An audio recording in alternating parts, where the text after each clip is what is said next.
കയറി മേഘങ്ങളിൽ എടുക്കപ്പെടുന്നതും കയറിപ്പോകുന്നതും ശിഷ്യന്മാർ കണ്ടു.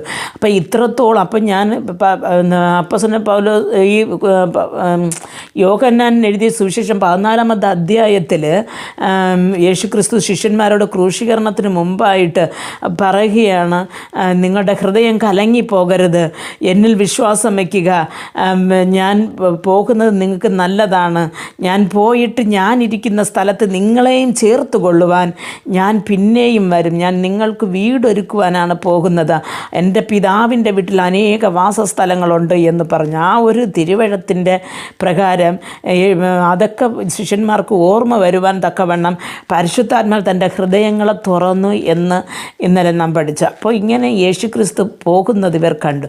അപ്പം പോകുന്നതിനെ കണ്ട് അവർ ചെയ്തെന്ന് പറഞ്ഞാൽ സന്തോഷം പ്രാപിച്ചു. കാര്യമെന്ന് പറഞ്ഞാൽ അവർക്ക് ദൈവം ഒരുപാട് വാഗ്ദത്തങ്ങളും വാഗ്ദാനങ്ങളും